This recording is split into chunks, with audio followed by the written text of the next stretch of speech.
Joining me now, former Education Secretary under President Obama, Arne Duncan. Arne, it's really good to see you again. Let's get into this, because this bill to eliminate the Department of Education, it would require support from Democrats to get the 60 Senate votes needed to pass it, which is extremely unlikely. So can this effort actually succeed under Donald Trump? And how could stripping the agency of funds or power impact students?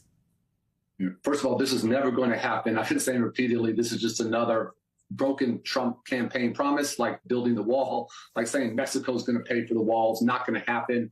Whether his supporters ever feel misled or betrayed, I don't know. But it makes no sense to try and close the Department of Education. So much of the funding goes for, children with disabilities, for example, 7.5 million children across the country with disabilities who get access to a free and fair public education because of the Department of Education's funds. And last time I checked, Alex, those children are the children of parents who happen to vote Republican, who happen to vote Democratic. It truly doesn't matter. This is a smokescreen. Also, as you know, 90% of the funding for public education comes at the local level from states and districts, not at the federal level. So this is not a serious attempt to help us educate our way to a better economy, to strengthen our nation through world-class public education. This is about politicizing and weaponizing education, which has no benefits for any of our children. So let's look at this. Reading and math test scores, they're down. Teacher turnover is high. Schools are increasingly becoming segregated, and we've seen more and more school shootings. It seems that Donald Trump has political objectives for the education system, but does that dovetail with the needs of students? I mean, if you were put in charge of the education department, Arne, now, what would you prioritize?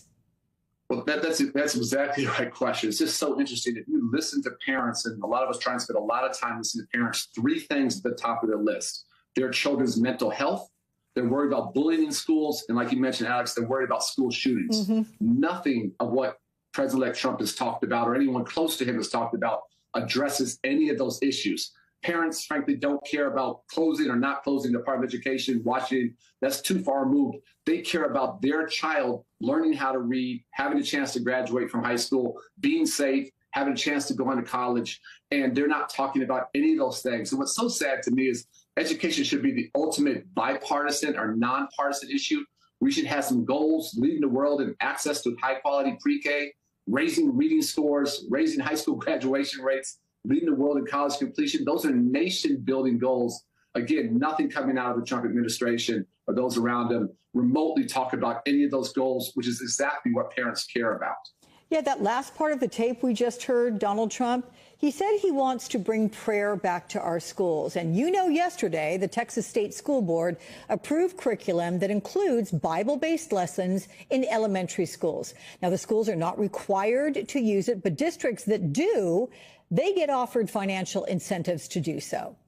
What do you make of this, and what does it reveal to you about Trump's plans to expand his conservative agenda into America's public schools? Yeah, so many things. Again, this is why understanding our history is important. America was founded, as you know, to fight from a nation that pushes one religion, and the separation of church and state is what makes America America. And to somehow walk away from that is crazy. Secondly, Alex, can you imagine if a state or district tried to teach the Torah or the Quran? The kind of blowback and pushback you would get. And then the final thing, it's really interesting. If you look at the states who are pushing these things, Texas, Oklahoma, Louisiana, they rank at the bottom nationally. I think Texas is 38th nationally for K-12 public education. Oklahoma is like 44th. Louisiana is 49th. They're at the bottom.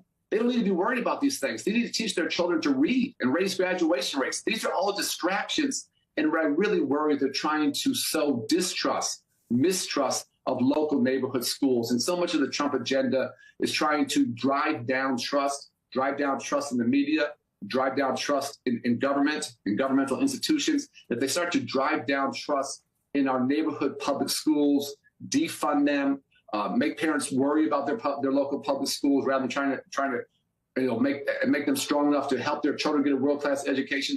Those are all tricks out of an authoritarian leader's playbook. At the end of the day, Alex, truly, that's what I think this is about. It's about sowing mistrust of every institution, including in our neighborhood public schools across the country. Linda McMahon, she is going to hold the same title that you did when you served as Secretary of Education. What do you think of that? What do you think of her potential? Well, if you look at so many of Trump's picks for the cabinet, unfortunately, what are the common themes, the common denominators? She, like many, have been accused not just of sexual assault, but of covering up sexual assault. And so there's ongoing suits there. And you have on her profile there that she served on the Connecticut Board of Education. What's very important to note is she served for about a year. Then a newspaper in Connecticut was going to publish a report that she'd lied about her credentials. She lied and said on her resume that she had a degree in education, which she did not, and she quit the next day. And so for me, the lack of integrity on her own academic credentials should be a disqualifier for serving, the U.S. Department of Education. The allegations of covering up decades of sexual assault within the WWF is obviously extraordinarily concerning, but this is the common theme for so many folks.